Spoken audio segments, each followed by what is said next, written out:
Good morning, everyone, or good afternoon, or good evening, wherever you might be from. Pete Pardo here from Sea of Tranquility. We have a very special guest here on the show today, all the way from Holland.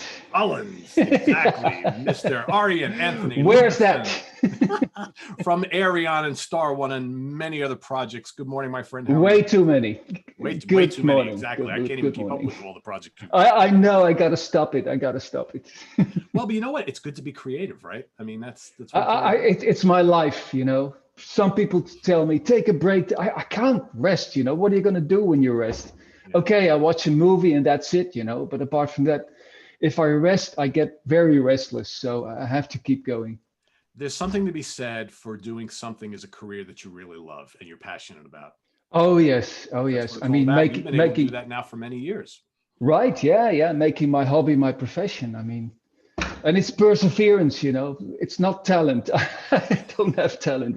And I know, I've been working with so many talents, as you know, who are way better than me and way more talented. So it's I don't have that, but I think I see the big picture and I just keep going. Well, And finally, I don't think you give yourself enough credit. I mean, you no. I'm not being.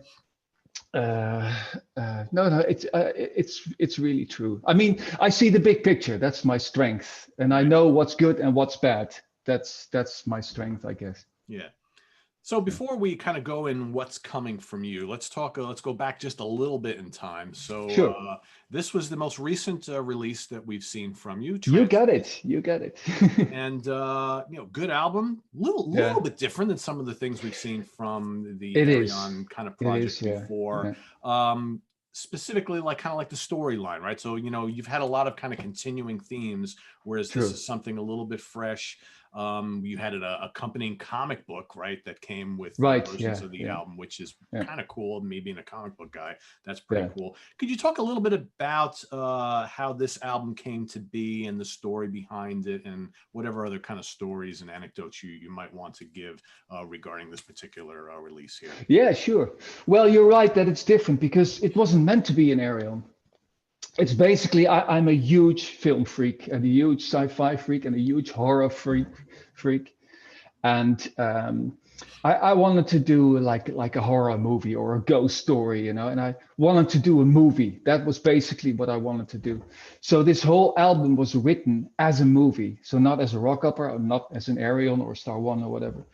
But every note I wrote and every lyric I wrote, I was like, okay, this person is gonna portray this character, and in this scene, instrumental scene, this is gonna happen. So for every note, I knew what was gonna happen in the movie. But then, of course, when it was finished, what happened? We all know. And how are you going to make a movie in these days? Firstly, how you get I got a director. I got my favorite director in Holland. He did movies like The Lift and Amsterdam and really cool stuff. Yeah. And he did Flodder. I don't know if you know that. I haven't heard of that. The other two I'm familiar with. Yeah. Okay. Yeah. The Lift was very cool. They made an American version as well. And he loved to do it and he wanted to do it. But then it would cost a minimum of $2 million. So we started getting it together. We started getting investors and stuff like that. But then, of course, Corona happened and it got very hard at that point. And also very hard, of course, to fly all the singers in, because the singers were going to be the actors. I specifically picked the singers basically because because of their charisma, and because of the fact if they could act or if they could play the part in the movie. But then this happened, and I was like, okay, what am I going to do? Am I going to wait years and years and just put it on the shelf? As I said to you before, I'm an impatient man, and I couldn't do that. I could not wait for that. So I went to the record company and I played it to him. I said, well, what do you think? And they said, well, it's got a concept, it's got a lot of guest musicians, it's got a lot of different styles. We think you could release it as an Ayreon. And I was happy with that, because of course it would enable me in these lockdown days to work on the album, mix it, make a 5.1 mix, do everything. And with hindsight, and this is basically the first time I say this, maybe it was not the right decision. Maybe because, again, I haven't said this to anyone before, but I think this is the first Ayreon album that actually got some criticism, I have to say. And it hurts, I'm kind of spoiled with the fans. They like what I do. But this one got some criticism. And I think they feel that maybe it was not an Ayreon, and also they're seeing half the story, the picture should go with the music. Yeah. And without it, it's not complete. So, yeah. Yeah, I mean, I get it. As you're probably aware, you got a little bit of criticism from me as well. I enjoy it. But, when you're used to, I mean, I've been following your career from, way back. And I remember, and I still enjoy this album. 100% doesn't really feel like a traditional Ayreon album. No. Right. And now that I'm hearing more stories from you about the actual, genesis of the album and how you envisioned it as a film and all that. Right. Now that makes sense to me about why this probably would have played out better in a different format. Oh, yes. Oh, yes. Yeah. It would have totally worked with the movie. I'm sure of it, the whole gothic thing and the actors were really cool. And I'm sure it would have worked. And the director still keeps on going, but I kind of given up now.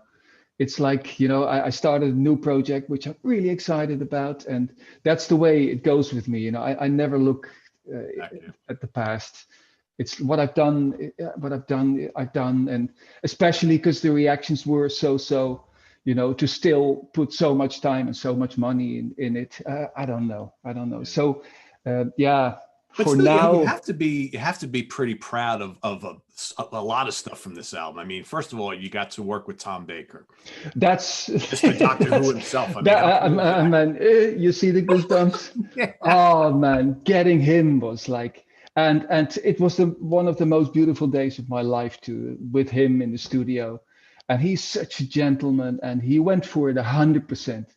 And he, talked to me, oh, shall I do this? And I think there should be like a father telling his son a story. And I said, yeah, exactly.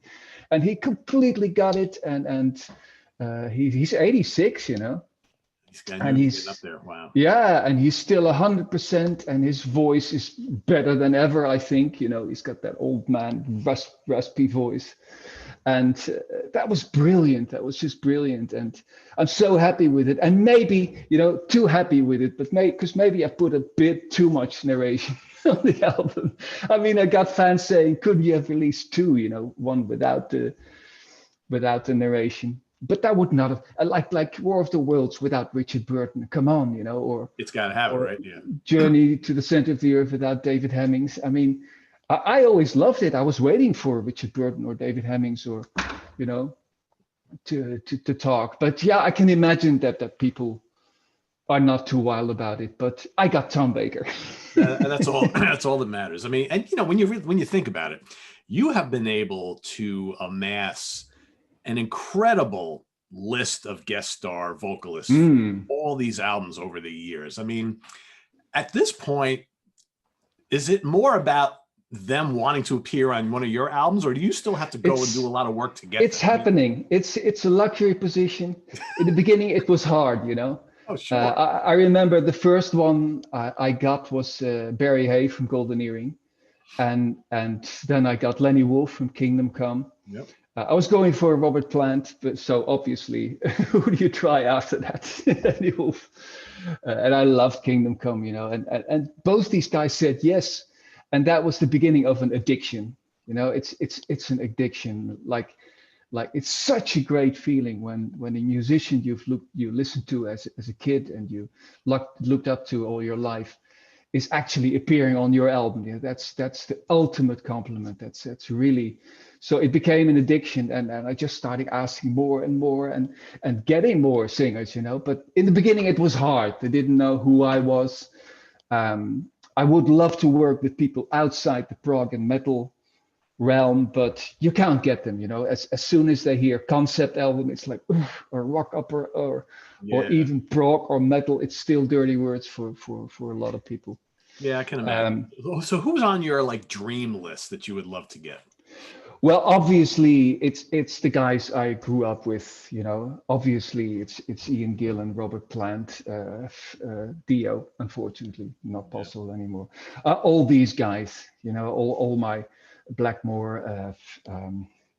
I could picture Roger Daltrey singing on one of your albums. Daltrey would be amazing. I've been trying him loads of times, and he's still going for it, you know. He's still doing it. And of course, I mean, Gillan was the best Jesus, let's face it. Jesus, the first one, you know. It was so amazing. And I tried all these guys, but the big names are really, really hard to get, you know. Well, you got Bruce Dickinson. I mean, you got. I got Bruce. Have you tried for Halford? Halford would be pretty. Oh yeah, many times. But the manager, they got a female manager, and she's not even playing it to him, and that's frustrating, you know, because I know if he would hear it. I actually asked him for a Transitus for the song. I don't know the song now. Eventually, I got Dee Snider to sing it, which is great too. But Bob Halford was my first choice there. I mean, I grew up with Priest, and especially the very first albums like Rock'n'Rolla and Sad Wings. You know those. I know everyone hates Rock'n'Rolla, but I love it. I don't hate it. No. I mean, it's not their best album, but as a no, it's pretty damn good, right? Yeah. No, but Sad Wings would be. Maybe because I grew up with it, you know, and it has Victim of Changes and it has the Ripper, but yeah, I tried Halford, but unfortunately their manager said no, he will be too busy. But yeah, and he didn't even get to hear it. So yeah. Well, you know what? Your second choice knocked it. I got to say, Dee Snider's performance on man, I mean, I'm not a Twisted Sister fan. It's not the music I grew up on. It's not my kind of music, but I always loved him as a person and his charisma. And then I heard his last album, For the Love of Metal, I think it was. And the voice, it's still there, you know. He's 65, and most singers start losing it at 50. But it's just gotten stronger. And I actually got his whole Pro Tools session, which means I got every note he recorded, so I could pick all the best parts myself, and it was all good. there was some swearing, of course, but but it was all good. So yeah, he was amazing for that track. He was really perfect. Yeah, I mean, you've had like a cast of singers that have appeared, you know, more than a couple times. You know, the Simone, always amazing, regardless of where you hear her. She's just so good. You know, Tommy Karevik from Camelot and Seventh Wonder, what a tremendous singer. You know, Cammie Gilbert, Marcello Bovio. I mean, nice options to have, I think, when you're Simone, she, as a little girl, she actually came up to me. I remember I was at a show. I don't remember what it was, and she came up to me. I really love your music, and I'm in a band too, and that's how it started. So yeah, she's a fan of my music, and that helps, of course. That makes it a lot easier. So yeah, I would always try to involve her, and luckily, you know, we have the female-fronted scene here in Holland. I mean, we got Floor, we got Anneke, we got Simone, and they're all fans of my music, and I love them too. So it's total luxury, you know, to be able to contact them, and they say yes, you know. Yeah, that's great. Fantastic. Yeah, Annike's. I've met her in person, and she's a lovely person. Oh, she's so great. I don't know about you, but I don't think she gets the credit for kind of being the person who helped start this whole movement. She did. I mean, the Gathering. Now it's so normal, you know, a metal band with a female singer, but then it really was not. You know, I saw the Gathering. They played on Pink Pop or something, and they did Strange Machines live, and it was a girl in a metal band. It was not done, you know, like in the 80s, you didn't use keyboards on metal and female. and it was just brilliant. It was just perfect. And for me, she was the first. Yeah, absolutely. Yeah, great stuff. So what's coming next from you? So do you have plans for another Ayreon? I think you and I spoke about Star1 being kind of the next. Right. Yeah. Okay. So you want to talk about that? Well, because this album, every album I do is a reaction to the album before, it's always something totally different than I did before. Transitus is not, I would say, not a metal album, it's got some heavy parts, but I really felt like blowing off some steam and doing like a good old metal, or I always prefer to say hard rock, because that's what I grew up with. But yeah, an album like that, simpler and more straight to the point, more catchy songs. And so yeah, I started working on Star1, I think about a year ago, and I'm basically done. All the songs are written. I'm getting the files from the singers now, and without being arrogant, I think I got the best singers in the world right now. Not even the most famous, but I really felt that's also why I worked with different singers, because usually Star1 is Russell Allen, Floor Jansen, Damien Wilson, and Dan Swano. They're the 4 singers on the first 2 albums. So that was the concept, 4 singers. But there were so many singers. I was seeing so many singers on YouTube and stuff that I wanted to work with. So that was one of the reasons why this time each singer has his own song. Okay. So there's not so much dialogue singing this time. And another reason, of course, was if I have dialogue singing and if I have multiple singers in one song, I need to be able to direct them. And for that, I have to fly them over to my studio here, which at this point is a little hard to do, right? Yeah. Yes. Yes. So everything has to be done by every singer basically sings it in his own studio and sends it to me, and then I basically I have a great guide singer, JC. He's fantastic, and he sings all the guide vocals for me, and I raise the bar, for the singers. And Marcela Bovio, she sang all the parts for the female singers. Oh, great. Okay. And so that's what they get, and they. Most of them are probably like, whoa, I have to be better than that. But so far, yeah, I'm getting the final files now from the singers, and I'm a happy camper so far. When are you looking to release that potentially? I'll be ready in a few months, but the thing is, vinyl takes a long time now to I think it takes 5 months or something. So. I'm not sure if I'll make this year, and also with Corona and stuff, a lot of people are releasing stuff, logically. So that's also, this will be released with the Inside Out Music in Germany, and they have a lot of releases now. They have Liquid Tension Experiment and Dream Theater and Transatlantic and stuff like that. So I guess we're looking at early next year. I hope January already. Okay. So, yeah, I've noticed a lot of the more recent releases. The CD's coming out first pretty quickly, and then the vinyl release is like 2-3 months down. Oh, really? Really? Yeah, that's okay. what I've noticed. Okay. I was like, well, that's kind of strange, but that's why. I have a good friend who owns a record shop here in New York, and it takes him forever to get any new vinyl in. Oh, okay. Yeah. Well, I would like to everything to release at the same time, Yeah. Like do the pre-orders and do my usual guessing games. I don't know if you followed that. It's very cool. I just put a little fragment of a singer on YouTube, and of course nobody can Google it. They can't, No. They just hear a song they haven't heard yet, and the singer they don't know who it is, and they have to choose. They have to guess who the singer is, and I love that game, because sometimes it's very difficult, and what are they going to guess? Exactly.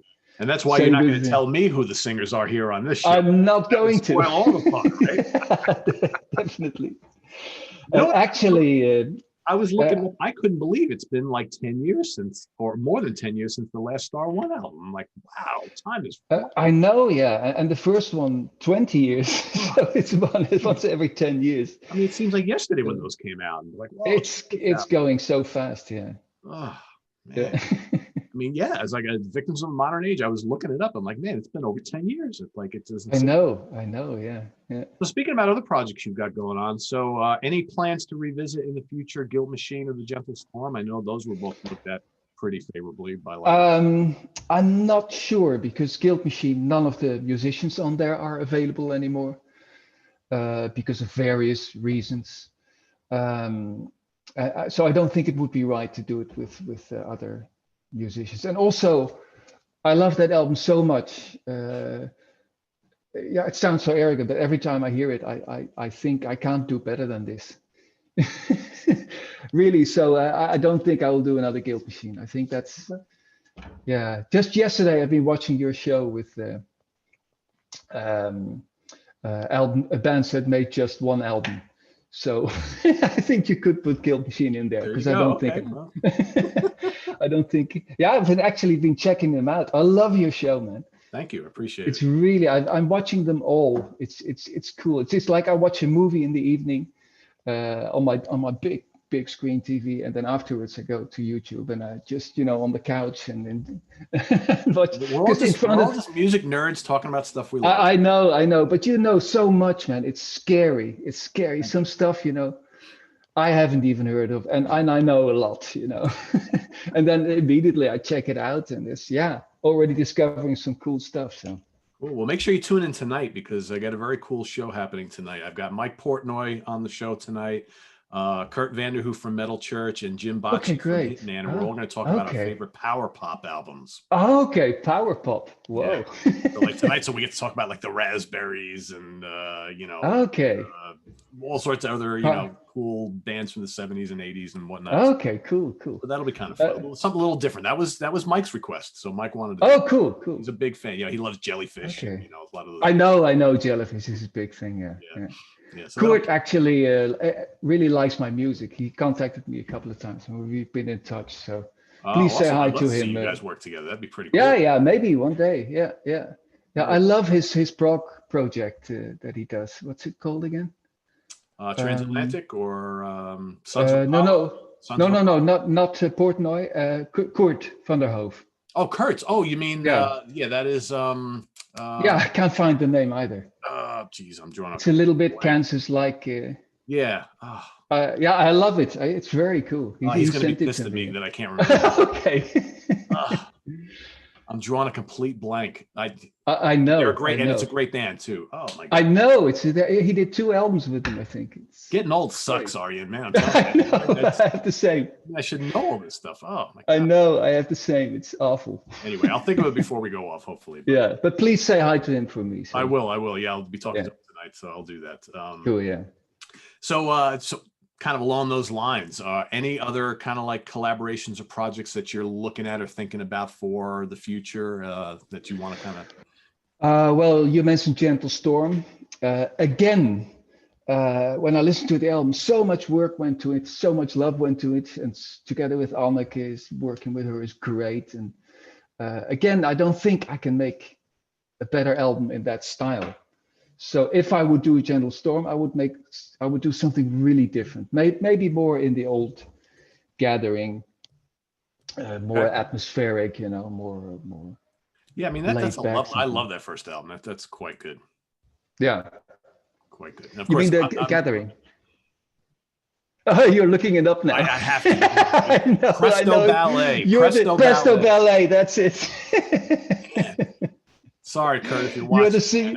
I'm getting old, man. I think it's. Yeah, sorry for me. You know what it is when you got this mind that's always thinking about music and bands and albums and song titles. I mean, that's what goes through my head 24/7. Sometimes there's too much going on up here, and I'm like, yeah. You just draw a complete blank slate. I got it all the time, man. I got it with actors and with movies, and then. It's a joke that we started here on the channel, Arjen. We call it the olds. And Chris Allo, if you watch the channel, you know Chris Allo. He's a frequent guest on the channel. He's the one who started that. So now, whenever I have like one of these brain fart things, I just I got the olds. What can you know? I got the olds. You got to blame it on something. That's a good one. Yeah. So it's part of the show where I have to ask about gear, right? So you are you're one of those guys that plays everything, right? So what's some of the new things that new guitars, amps, keyboards, what have you been kind of like fiddling with like in recent memory? I'm not really into new things. I try them, of course, but they're never better than the old things. Really, now with guitars, I'm looking into all the new digital stuff and the plugins and XFX and all that stuff. And I try it out and it's cool. And then let's compare it with my Marshall, with my Bogner, and it's never better. Really, it's never better. So I still got like my Marshall and my Celestion and microphones and the same guitar, always the same guitar. I mean, it's still this old bastard. I think I had it. Look at it. It's totally. It's looked up like and loved. Yeah, it's looked like Rory Gallagher's guitar.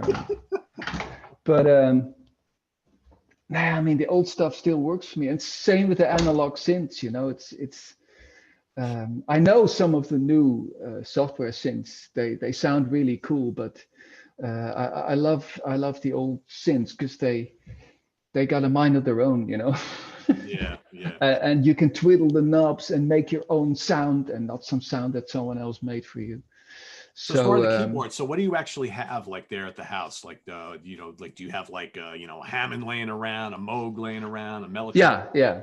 I got them all. Nice. Yeah. No, I haven't got the Mellotron. No. But then again, a Mellotron is a sampler. So for me, there's not much difference if you have really good Mellotron samples, whether you play in digitally or whether you push a button. So. But yeah, I got the old Hammond, the old Leslie, I got the Mini Moog, the Prophet 5, the Super Jupiter, the Uno 60, the Korg stuff. I got like nice. Yeah, all the old bastards. And, when you think of yourself and like what you prefer to play, do you think of yourself more as a keyboard player or a guitar player? I see myself as a composer, producer, because that's what I do well. That's what I think. I'm a really good producer. I think that's what I do the best. I got the ears to make it sound the way I want, and so I don't really see myself as an instrumentalist. But to answer your question, that would be guitar, because that's what I do the longest and what I'm the best at. So I write songs on my guitar basically. So yeah. Cool. So.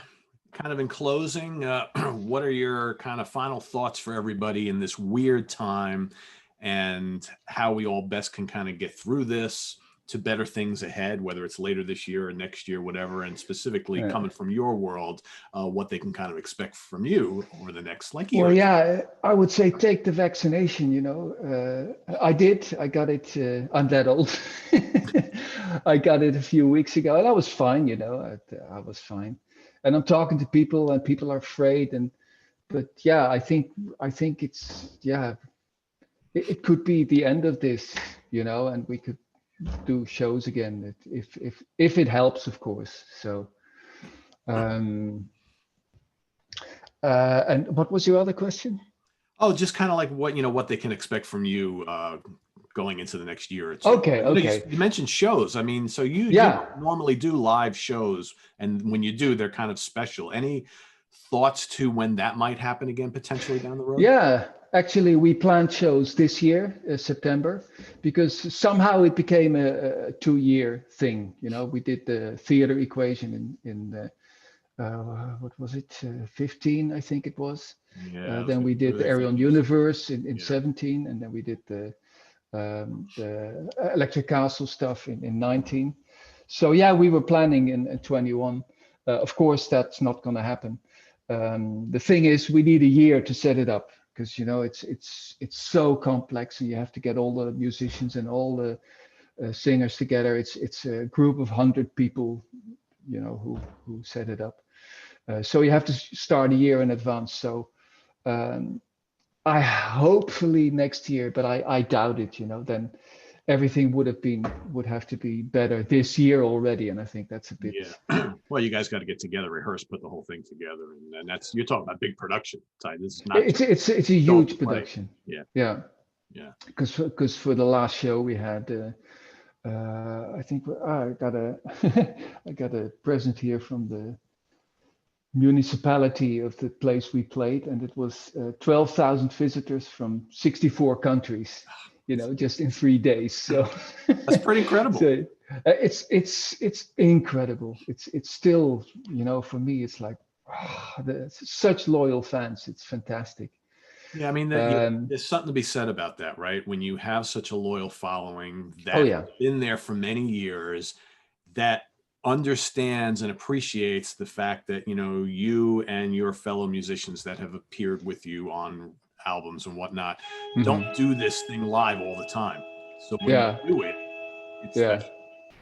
It's and it's the best thing, to have like a really, really cult following. It's so much better than to be mainstream and have this big hit and be like David Lee Roth said, here today, gone later today, I really love it, and I want to spoil my fans always, always with everything I do. I want to spoil them, and that's why it hurts so much, that Transitus wasn't really well received.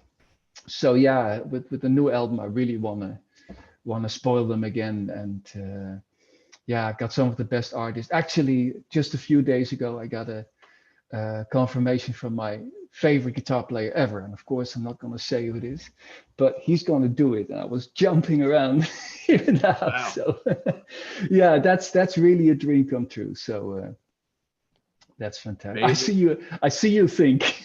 Well, it's not Gilmore. Because I know what you like and know who a lot of your favorite bands are, and I'm thinking, and he's probably someone that I really like too. Yeah. Well, it's not Gilmore, of course, because he's not going to do it, not anymore. Okay, well, I'll just wait and see, like everybody else. Yeah. Sorry, unless of course you want to tell me in private, and I will, I will not tell anybody, but that's okay. I would. I'd rather be. I like being surprised. I'm the kind of guy who doesn't like to read spoilers about things. Before. I know. I'm the guy who like when a new album is coming out. A lot of bands they release like songs before, and I tend to like not want to listen to them and want to get the whole package when it comes out. Well, anticipation is gone. That was the great thing when we grew up, where everything is leaked and it's. I know. I made a song about it on my solo album. It's called Pink Beatles in a Purple Zeppelin, and it's about and it's about how anticipation is gone, and it's such a shame, because as a kid, the new Zeppelin was coming out, and you were like washing all the cars in the street. You knew nothing about it, and you were gonna buy it, and it would be the first time you hear it, and there would be crappy songs on it, I mean, there would be oh would be on it, and in the beginning you'd be like fucking reggae, and then it was an album, so you played it every time, and now I love it. Exactly. Yep. And that doesn't happen anymore. So yeah. No, we live in a very immediate society, right? So as soon as something is available, we got to have it, right? And even if it's only a fraction of the whole, we got to have it in pieces, and it's right. And the worst thing is I'm guilty. I'm guilty when I'm on YouTube. The intro lasts too long. Let's go to 2 minutes. No, it doesn't grab me. And then in the sidebar, you see all this other shit, and oh man, it's terrible. It's terrible. Yeah. Well, that's the way the world is now. That's what we've been kind of like taught to do. Yeah.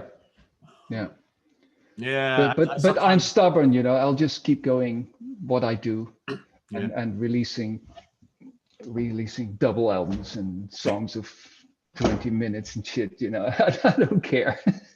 Thank God for guys like you and Roy Stolt and the Flower King. I know. Yeah. So, that's what a lot of us love, right? That's I think that's it. Yeah, when you think about it, we mentioned those bands. So, and I did a show on this, and maybe you caught it like a month or so ago, talking about a lot of those bands that kind of helped kickstart that new wave of progressive rock or progressive metal in the early 90s. And, you think back on it, you with your, you know, Ayreon and Flower Kings and Spocksbeard and Glasshammer and Echolin and Anglagard and all these bands. I mean, it's still most of them going strong today. Yeah, that's fantastic. Yeah. And it was an invisible audience. You didn't know they were there. You know, right. I released the first album in the 90s, and it was grunge, and it was Nirvana and Alice in Chains. Nothing wrong with Alice in Chains, by the way. Oh yeah, my favorite bands. But yeah, the audience was there. No one knew about it, and I didn't. You know, I just wanted to make an album. Finally, after 20 years trying to do what people wanted, finally making my own album and thinking like, this is the album. If I ever get kids, Daddy, this is the album that Daddy really likes. You know, that's all I wanted to do. And then you find out that there's an audience, and like I said, it's a really dedicated audience. It's a cult and a really great audience. And I think that's why all these bands are still here. You know, it's music lovers and yeah, it's a longevity. So yeah. I remember the you know the Ayreon name was out there. You had a couple albums out, and then I remember. I believe it was Into the Electric Castle when you had Fish appear on the album. Right, yeah. And, you know, Fish, pretty well-known guy, came from a, you know, pretty well-known band in Marillion. And I think among like the people that I knew back then, that was the album that I think really got you a lot of attention. Oh, yeah. But again, it's a matter of bringing in these guest stars who carry some weight, right? And that's when I think that's when it all really started. Was that like the first kind of bit? Yeah. I think Asking Fish was the best thing I could have ever done. And I still remember I paid a lot of money for it, really. But I was like, hey, man, it doesn't matter. I can get Fish. And I got the perfect part for him and the perfect album. And this has to happen. And I think it was worth it in the end, you know, because the album got attention and people were taking it serious. Like, okay, you know, Fish is a guy with principles, and he would not do it if it would be a crap album.